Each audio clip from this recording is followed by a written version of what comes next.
அவர் எல்லாமே இந்த நாட்டுல வாழ்ற தமிழகத்துல வாழ்ற எல்லா மக்களுக்கும் நான் தான் முதலமைச்சர், எல்லா மக்களும் சுவீட்சமா வாழணுங்கிறதா அவருடைய ஆனா கொள்கை. மக்களோட இறங்கி எதுவுமே பண்ணலையே எதில் இப்ப இறங்கி கூட நீ பண்ணலைன்னா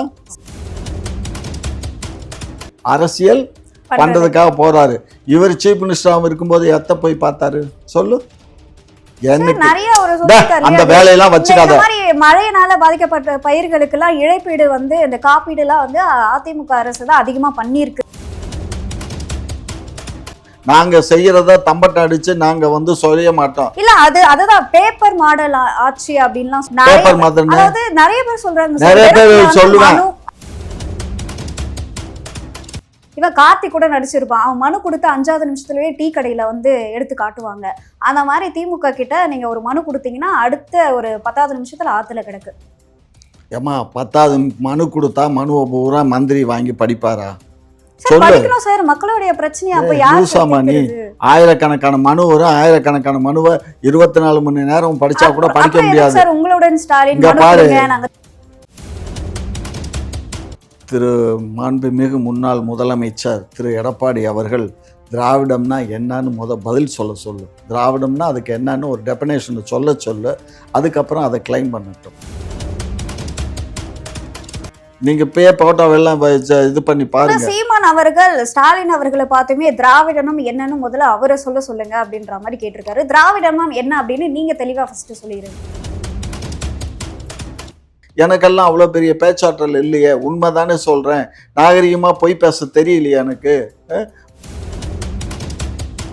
சார் அதிமுகவும் சரியில்லை, திமுகவும் சரியில்லை, ஒரு புதுவிதமான கட்சி வரணும் தான் மக்களும் வந்து எதிர்பார்க்கறாங்க. அதனால புதுவிதமான 41 பேரை பழி கொடுத்துட்டு உழுக்காம போய் உட்கார்ந்துட்டு இருக்கானே. குறிப்பிடவே இல்லையே புதுவிதமான. நீங்க சீமான் இவர் இந்த தடவை அதை அதிகரிக்க கூடும் அப்படின்னு சரி, சொல்றாங்க. சீமான் முதலமைச்சரா வரட்டும். அவர் மாத்திரம் வந்தா என்ன பண்ணுவாரு? அவர் இதை காட்டிலும் பெரிய ஊழல்வாதி. அது தெரியுமா உனக்கு?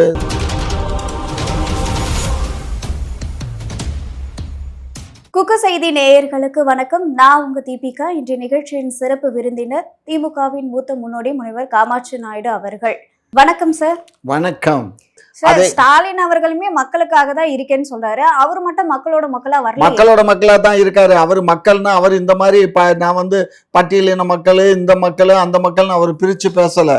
அவர் எல்லாமே இந்த நாட்டுல வாழ்ற தமிழகத்துல வாழ்ற எல்லா மக்களுக்கும் நான் தான் முதலமைச்சர், எல்லா மக்களும் சுவீட்சமா வாழணுங்கிறதா அவருடைய கொள்கை. மக்களோட இறங்கி எதுவுமே பண்ணலையே எதில் இறங்கி நீ பண்ணலைன்னா சார்? இப்ப கூட மழையினால வந்து நிறைய பயிர்கள் வந்து முழுகி போயிருக்கு. எடப்பாடி அவர்கள் போய் சந்திக்கிறாரு, முதல்வர் அவர்கள் வந்து போய் சந்திக்கல, வேளாண்மை துறை அமைச்சர் போய் அந்த மக்களை யாரும் சந்திக்கல.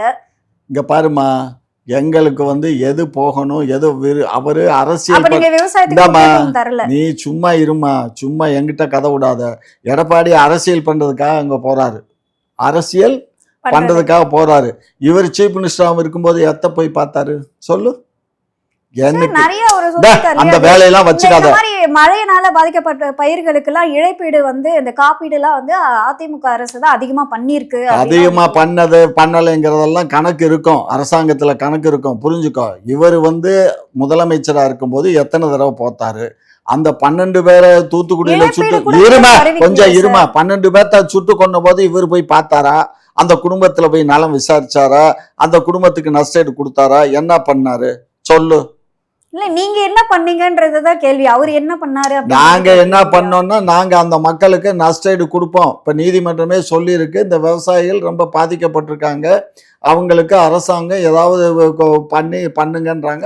நேர்ல போய் ஒருத்தர் கூட நேர்ல என்ன மஸ்துக்கு போனோம், நேர்ல சார் விவசாயிகள் வந்து எங்க கிட்ட வந்து நெல் கொள்முதல் நிலையங்கள்லாம் நிறைய நெல் மூட்டைகள் இருக்கு, அந்த மூட்டைகள் கூட கட்டாம நிறைய இடத்துல வந்து இந்த படுதா போட்டு நாங்க மூடி வச்சிருக்கோம். ஏன் இந்த 10 வருஷத்துல இவர் ஆட்சி தானே புடுங்கினாரு, அப்பயே நிறைய பண்ணலன்றதுனால அப்புறம் என்ன மஸ்துடா? இன்னைக்கு என்னத்துக்கிட்ட அங்க போய் பேசுறாந்தாலும் இன்னைக்கு எதுக்கு அங்க போய் உட்காந்துட்டு பேசுறான்? இவன் காலத்துல கட்டி இருக்கலாம்ல, கட்டி இருந்தாக்க இந்த பிரச்சனை வந்திருக்காது.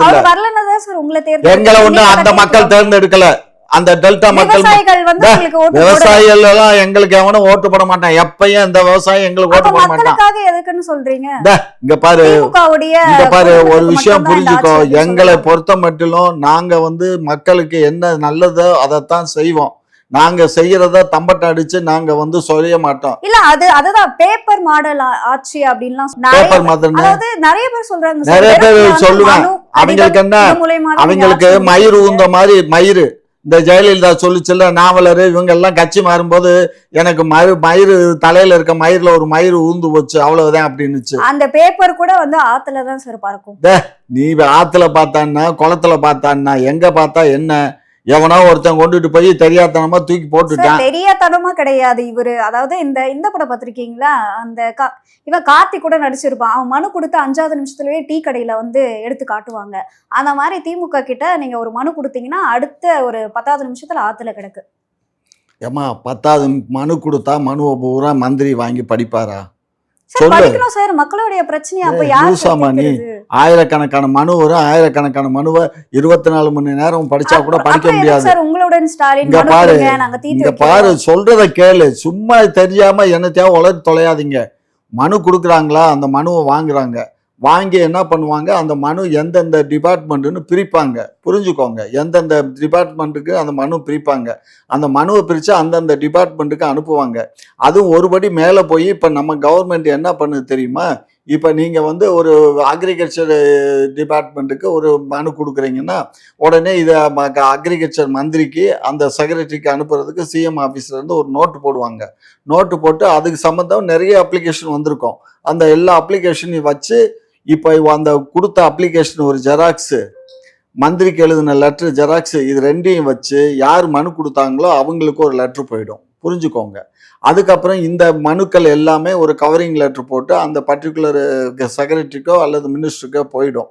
போய் அவங்க வந்து அவங்கள்ட்ட இருந்து டைரெக்டாக அவங்கள்ட்ட கான்டாக்ட் வச்சுக்கணும் அப்படின்னு சொல்லி தான் எழுதுவாங்க. மனு கொடுக்கறது சிஎம்முக்கு, சிஎம் அவங்கள இதை செய்யுங்கன்னு சொல்லி அவங்களுக்கு இன்ஸ்ட்ரக்ஷனு, அவங்க இன்ஸ்ட்ரக்ஷன் போன உடனே அவங்க இந்த மாதிரி இந்த ப்ராசஸ் ஆகவே ஒரு 2-3 நாள் ஆகத்தான் சரி. 2-3 நாளையில 2-3 நாளையில எல்லாம் ஆகாது. குறைஞ்சபட்சம் 1 மாசம் ஆகும். நூற்றுக்கணக்கான ஆயிரக்கணக்கான பெட்டிஷனை வாங்கி அதை பிரித்து எடுத்து ஒவ்வொரு துறைக்கும் ரெடி பண்ணி அனுப்புறதுக்கே 1 மாசம் வேணும். நான் இதெல்லாம் இருந்து பார்த்துருக்கேன் சார். அந்த 1 மாசத்துக்குள்ள எப்படி ஆத்துல கிடக்கு? அது ஆத்துல கிடக்குன்னா அவங்க ரெடி பண்றதுக்காக வச்சிருந்ததை தூக்கி கொண்டு போட்டுட்டான். அதைத்தான் போலீஸ் பிடிச்சி அவனை அரெஸ்ட் பண்ணதுல அதெல்லாம் பேச தெரியல. அதாவது அவர் கைது பண்ணதெல்லாம் பாக்கலையே. நீ அதான் பார்க்க மாட்டீங்கல்ல, நல்லதை எதையும் பார்க்காதீங்க, கெட்டது மட்டும் பார்க்க முடியும். அதெல்லாம் பண்ணியாச்சு. அந்த எவன் தூக்கி கொண்டு போட்டானோ விசாரணை பண்ணி அந்த தாசில்தார் ஆபீஸ்ல இருந்த அந்த கிளார்க்கு தான் பண்ணிட்டான் அப்படின்னு சொல்லி அவனை பிடிச்சி கொண்டு போய் உள்ள போட்டாச்சு, ரிமாண்ட் பண்ணியாச்சு. அப்பமே புரியுதா? அவன் இப்ப சஸ்பெண்ட்ல தான் இருக்கான். சும்மா அதெல்லாம் தெரியாம பேசாதீங்க சார். இப்போ வந்து எடப்பாடி அவர்கள் சொல்லியிருக்காரு, திராவிடத்துடைய வாரிசு அப்படின்னா அது வந்து அதிமுக தான், மாசான வாரிசுனா அது அதிமுக தான் அப்படின்னு சொல்லி, உண்மையான வாரிசுனா அது அதிமுக தான் அப்படின்னு சொல்லியிருக்காரு. இதை எப்படி பாக்குறீங்க? திரு மாண்புமிகு முன்னாள் முதலமைச்சர் திரு எடப்பாடி அவர்கள் திராவிடம்னா என்னன்னு பதில் சொல்லு. திராவிடம்னா அதுக்கு என்னன்னு ஒரு டெபினேஷன் சொல்லு. அதுக்கப்புறம் அதை கிளைம் பண்ணட்டும். நிருபர்கள் கேட்டதுக்கு என்ன சொன்னாரு? நிருபர்கள் கேட்டதுக்கு என்னமா சொன்னாரு? நிருபர் கேட்டதுக்கு என்ன சொன்னாரு? ஏதாவது படிச்சவங்களை பார்த்து கேளுங்க, எனக்கு தெரியாதுன்னு சொன்னாரா இல்லையா? சொன்னாரு. அப்புறம் இப்ப எப்படி நொட்டிக்கிட்டு வருது அவருக்கு? சும்மா இந்த வேலையெல்லாம் வச்சுக்காதீங்க. ஸ்டாலின் அவர்கள்கிட்ட கேட்டப்போதும் அவர் என்ன சொன்னாரா, ஏதோ இப்ப நடக்குது இல்ல இந்த கல்யாணம் தான் வந்து திராவிடம். ஆமா, திராவிடம் தான். கல்யாணத்துக்கும் திராவிட இங்க பாருமா, அந்த காலத்துல வந்து பாப்பானை வச்சுதான் மந்திரங்கள் ஓதி தான் கல்யாணம் பண்ணுவாங்க. இது இல்லாம இப்ப மேடையை போட்டு மேடையில எழுதி வச்சு கல்யாணம் பண்றது இடையில வந்த விஷயமே தவிர்த்து தமிழ் பாரம்பரியம் படி பாத்தீங்க அப்படின்னா மந்திர ஓதுறதுலாம் கிடையாது, மாலை மாத்தி கல்யாணம் பண்றதுதான். அவ்வளவுதான், மாலை மாத்தி கல்யாணம் பண்ணிக்குவாங்க. இல்லைன்னா ஒரு இந்த மாதிரி இன்னார வந்து நான் கணவனை ஏத்துக்கிறேன்னு அந்த பொண்ணு சொல்லும், இன்னார வந்து இன்னார் மக இன்னார வந்து நான் வந்து மனைவியை ஏத்துக்கிறேன் நாங்கள் அப்படின்னு சொல்லி அவங்களுக்குள்ள ஒரு ஒப்பந்தம், அவ்வளோதான். இதுதான் திருமணம். புரிஞ்சுக்கோங்க. தாலி எல்லாம் கூட போட மாட்டாங்க. இப்போ வர்ற காலத்தில் கொஞ்சம் கொஞ்சம் தாலி போடுறாங்க. இந்த சீர்திருத்த திருமணங்கள்ல முன்னையெல்லாம் தாலி போட்டதில்லை, நாங்கள்லாம் பார்த்துருக்கோம். இப்போ சீர்திருத்த கல்யாணங்கள்ல எல்லாமே இந்த இது மேல ஆசை, தங்கத்து மேல ஆசை வந்ததுனால இந்த பெண்களும் இப்போ தாலி போட்டுக்கிறது. நீ நல்லா பார்க்கணுன்னா திராவிட கழகத்தில் இருக்காங்கல்ல, எத்தனையோ பெண்கள் இருக்காங்கல்ல, அவங்க கழுத்தில் தாலி இருக்காது. உண்மைடா. நீங்க போட்டோவெல்லாம் இது பண்ணி பாருங்க. சீமான் அவர்கள் ஸ்டாலின் அவர்களை பார்த்துமே திராவிடனும் என்னன்னு முதல்ல அவரை சொல்லுங்க அப்படின்ற மாதிரி கேட்டிருக்காரு. திராவிடமும் என்ன அப்படின்னு நீங்க தெளிவா ஃபர்ஸ்ட் சொல்லிருங்க. என்ன திராவிடம்னா இதான் நான் தான் சொல்றேனே, சீர்திருத்த திருமணங்கள், பார்ப்பனர்களை வைத்து மந்திரம் ஓதாமல் திருமணம் செய்து கொள்வதுதான் ஆனா சீமான் அவர்கள் சொல்றாரு அது மட்டும் இல்ல. திராவிடம்னா ஃபர்ஸ்ட் அவங்களுக்கே தெரியல, சும்மா ஏதோ ஒண்ணு வச்சிருக்காங்க அப்படின்னு சொல்லி திராவிடத்துக்கு அவர் ஒரு விளக்கம் கொடுத்திருக்காரு. இங்க பாருமா, அவர் விளங்காத ஆளு. அவர் என்ன சொல்லியிருக்காரு அப்படின்னு பாத்தீங்கன்னா, திராவிடம்னா அதாவது தமிழர்கள் அல்லாதவர் வந்து இங்க ஆட்சி பண்றதுக்கும் பாதுகாப்பா வாழ்றதுக்கும் உருவானதுதான் திராவிடம் அப்படின்னு வந்து சொல்றாரு. அதாவது எல்லாருமே நாட்டுல எவ்வளவோ பேர் இருக்காங்க. கீழ்பாக்கத்துல எல்லாருமே வந்து சீஃப் மினிஸ்டரா வரணும்னா முடியுமா? யோசிச்சு பாரு, முடியாது இல்ல. அது மாதிரி தான் இது. நாங்கள் வந்து பாதுகாப்பாக இருக்கிறது. நாங்கள் என்ன பாதுகாப்பு? நாங்கள் என்ன வெளிநாட்டில் இருந்தால் வந்திருக்கோம்? நாங்களும் இந்தியா தானே. ஒரே நாடு, திராவிட நாடு என்பது அன்றைக்கு வந்து ஒரே நாடு தான், சென்னை மாகாணம். புரிஞ்சுக்கோ, அந்த சென்னை மாகாணத்தில் எல்லாம் அடக்கம்தான். இன்றைக்கி எப்படி தமிழ்நாட்டில் வந்து கடக்கோடி கன்னியாகுமரியில் இருக்க ஒருத்தனும் திருநெல்வேலியில் இருக்க ஒருத்தனும் சென்னைக்கு வர்றாங்கல்ல, சென்னையில் வாழ்கிறாங்கல்ல, அது மாதிரி தான். அது மாதிரி அன்னைக்கு அங்கே இருக்கக்கூடியவங்க இங்கே வந்தாங்க, இங்கே இருக்கக்கூடியவங்களும் அங்கே போனாங்க. இது வந்து பிரச்சனை இல்லை. இது வந்து மண்ணு வந்து இந்த தேசம் வந்து திராவிட தேசம்னா இந்த சவுத் இந்தியாவை நம்ம திராவிடங்கிறோம், அந்த பக்கம் ஆரியங்கிறோம். அவ்வளோதான் வித்தியாசம். ரெண்டே தான், ஒன்று திராவிடம், இன்னொன்று ஆரியம். இது கூட பேசிக். அவர் வந்து ஏற்கனவே திராவிடத்தில் இருந்தவர் தான், பெரியார் கூட பயணித்தவர் தான். அவர் வந்து இன்னைக்கு அரசியல் பேசணும், மக்களை மடைமாற்றம் செய்யணும், அதுக்காக எதை வேணாலும் பேசலாம், மக்கள் கேட்பாங்க. பேச்சாற்றல் உள்ள மனிதர்கள் பேசுனா எல்லாமே கேட்பாங்க. எனக்கெல்லாம் அவ்வளோ பெரிய பேச்சாற்றல் இல்லையே, உண்மைதானே சொல்கிறேன். நாகரிகமாக பொய் பேச தெரியலையே எனக்கு. பொய் பேசுறவங்க பொய்யத்தான் நிறைய பேர் விழுந்து விழுந்து கேட்குறாங்க. உண்மை பேச நிறைய பேர் என்ன கேட்குறாங்கன்னா, காமாட்சி அவர்கள் வந்து எப்போ உண்மையை பேசுவாரு அப்படின்னு சொல்லி உங்களுடைய பார்வையாளர் அதைத்தான் சொல்கிறேன். உண்மை பேசணும். அதாவது கண்ணு ஒரு பழமொழி சொல்லுவாங்க கண்ணு, அதாவது இல்லாத ஊருக்கு போனோம், ரோடே இல்லையா, அந்த ஊருக்கு போனாக்க ரோடு எங்கப்பா அப்படின்னாக்க மழை பெஞ்சிச்சு கரைஞ்சி போச்சும்பாங்களாம். சரியா? அது மாதிரி இவனுங்க பேசுறதெல்லாம் அப்படித்தான். நான் வந்து உண்மையை பேசுறேன். உண்மை பேசுனா அது அவங்களுக்கு கசக்குது. மருந்து எப்பயுமே கசக்குண்டா. பேசுறீங்கன்னா அப்ப வந்து நடுநிலையா பேசணும். நீங்க எப்ப பார்த்தாலும் டிஎம்கேக்கு நான் சப்போர்ட்டே இல்லை. தயவு செஞ்சு நீங்க தவறா நினைக்கிறீங்க. நான் உண்மையை தான் சொல்றேனே தவிர திமுகவுக்கு சப்போர்ட் பண்ணி பேசுறதாக நீங்களா நினைச்சுக்கிறீங்க. காரணம் என்னன்னா, அது ஆளுங்கட்சியா இருக்கு. ஏதாவது தவறு சொல்லும் போது இது தவறு இல்லை நம்ம சொல்றோம். திராவிடத்தை பத்தி பேசுறது எடப்பாடி சொன்னாருன்னு சொல்ற. எடப்பாடியே வந்து படிச்சவங்கள்ட்ட போய் கேளுங்க, எனக்கு என்ன திராவிடத்தை பத்தி தெரியும்னு சொன்னாரு. அப்படி சொன்னவரு இன்னைக்கு அதை பத்தி கேட்கிறாரு அப்படின்னா, அப்ப இவரு போய் படிச்சுட்டு வந்துட்டாரா? படிச்சுட்டு வந்திருக்கலாம், அதனால கேட்டிருக்கலாம். ஏமா, நாங்க பெத்த பிள்ளை தானம்மா அது. அதிமுகங்கிறது யார் பெத்த பிள்ளை? திமுக பெத்த பிள்ளை. புரிஞ்சதா? எங்க பிள்ளைய வந்துட்டு அப்பனை பார்த்து உனக்கு என்ன திராவிடன்னு தெரியுமான்னு கேட்டா என்ன இதுல ஏதாவது நியாயம் இருக்கா? சும்மா முட்டா பயிலுவோமா இந்த நாட்டில். இவங்க எப்படியே முட்டாள்தனமா பண்ணி இன்னைக்கு ஒருத்தன் கூட சார்ஜ் அணையமா இன்னைக்கு ஃபைல் பண்ணிடுவாங்க. 2000 கோடி ஊழல் ஒருத்தன் ரோடு போட்டதுல. ஸோ அதனால பல பேர் பண்ண போறாங்க அப்படின்னு மட்டும் தான் வருதே தவிர்த்து பண்ணிட்டாங்க, தண்டனை கொடுத்துட்டாங்க அப்படின்ற இல்ல. இப்ப சார்ஜ் ஷீட் ஏதோ இன்னைக்கு நாளைக்குள்ள ஃபைல் பண்ணுவாங்க போல இருக்கு, கைது பண்ணுவாங்க, நடக்கும். அதெல்லாம் இப்போ வந்து இவ்வளவு நாள் வந்து எல்லாத்தையும் ரெடி பண்ணிட்டு இருந்தாங்க. இப்போ எல்லாமே ஓரளவுக்கு ரெடியாகி வந்துட்டு இருக்கு. எல்லாத்தையும் பண்ணுவாங்க. அது வந்து அது ரொட்டீன், அது அரசாங்கத்தினுடைய வேலை. அதுக்கும் நமக்கும் சம்மந்தம் இல்லை. எல்லாமே நான் என்ன சொல்றேன், ஊழல்ங்கிறது வந்து திமுக ஊழல்னு பேசுறீங்க. நீ ஊழல் இல்லாதவனா இருந்து நீ பேசுனா பரவாயில்ல. நீ பண்ணதே இன்னும் ஒரு 1000 ஆண்டுகளுக்கு ஊழலை பத்தி நாடு சிரிக்கும். அதுதான் சார், அதிமுகவும் சரியில்லை, திமுகவும் சரியில்லை. ஒரு புதுவிதமான கட்சி வரணும் தான் மக்களும் வந்து எதிர்பார்க்கறாங்க. அதனால புதுவிதமான 41 பேரை பழி கொடுத்துட்டு உழுக்காம போய் உட்கார்ந்துட்டு இருக்கானே. குறிப்பிடவே இல்லையே புதுவிதமான. நீங்க சீமான் அவர்களை சொல்லலாம். இன்னைக்கு அவன்கிட்ட தானே கூட்டம் இருக்கு, வேற எவன்கிட்ட இருக்கு? சீமான் அவர்கள்கிட்டயும் கூட்டம் வந்து இருக்கே. சீமான்கிட்ட கூட்டம் இருக்குன்னா அது ஒட்டுமொத்த இந்தியா தமிழ்நாட்டுக்கு பூரா 36 லட்சம். இந்த தடவை அதை அதிகரிக்க கூடும் அப்படின்னு. சரி, சீமான் முதலமைச்சரா வரட்டும். அவர் மாத்திரம் வந்தா என்ன பண்ணுவாரு?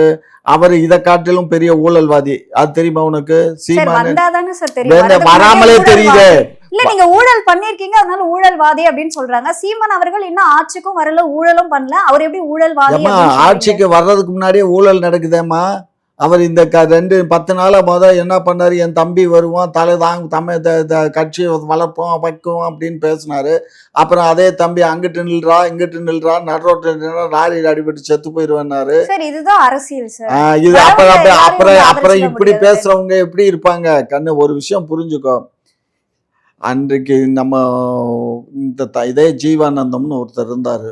அவரு எப்படிப்பட்டவர், காமராஜர், இப்ப நம்ம நல்லகண்ண ஐயா, இந்த மாதிரி விரல் விட்டு எண்ணக்கூடியவங்க. அதாவது அரசியல்ல அவங்க சைன் பண்ணாம போயிட்டதுக்கு காரணம் இது ஒண்ணா கூட இருக்கலாம்.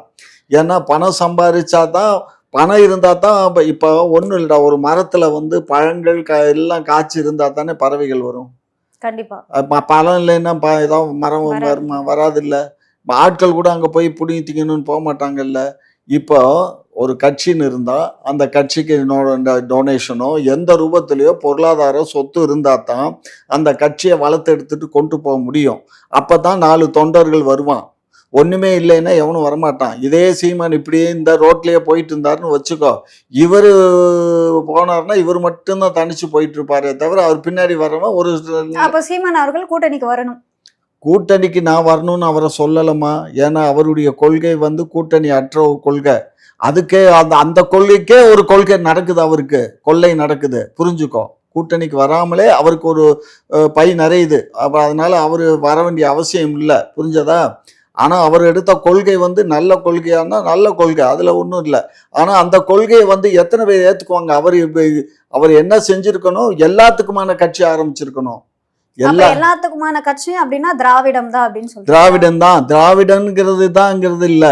எல்லா திராவிடன் இல்லாம ஏமா இப்ப பிஜேபி திராவிடமா? தமிழ்நாட்டுல இருமா தமிழர்களுக்காக கட்சி இருமா நான் ஆரம்பிச்சிருக்காரு. என்ன நீங்க சொல்றேன், காங்கிரஸ் எல்லாத்துக்குமான திராவிடமா? காங்கிரஸ் திராவிடமா? கம்யூனிஸ்ட் திராவிடமா? கட்சி இல்ல. கம்யூனிஸ்ட் தானே. காங்கிரஸ் தானே. அப்புறம் என்னத்துக்கு நீ அது மாதிரி கம்யூனிஸ்ட் கட்சி மாதிரி ஒரு கட்சி ஆரம்பிச்சுட்டு போக வேண்டியதானே? நீ தமிழன் மட்டும்தானாக்கா எத்தனை தமிழன் ஓட்டு போட்டுருவான்? இங்க இருக்கிற தமிழன் பூரா இதுல இருக்கிறதுல உனக்கு ஒரு 5% 10% தான் தமிழன் ஓட்டு போடுவான். மீதான் எத்தனையோ கட்சி இருக்குல்ல, அவனுங்களுக்கு ஆளுக்கு 5% போடுவாங்கல்ல, போயிரும்ல, பிரிஞ்சு போயிடும்ல. ஒட்டுமொத்த தமிழர்களும் பூரா உனக்கு ஓட்டு போட்டாதான் நீ ஜெயிக்க முடியும். அந்த ஆட்களையும் நாங்க திருத்திக்கிட்டு இருக்கோம் அப்படின்னு சொல்லி சீமான் அவரு திருத்துறாரு. அவரை திருந்த சொல்லு மாப்பிள்ளைய. அவரு திருந்தினார் தான் மக்கள் திருந்துவாங்க. உங்களோட நேரத்தை ஒதுக்கி பல்வேறு கேள்விக்கு விளக்கம் அளிச்சிருக்கீங்க, அதற்கு நன்றி. நன்றி.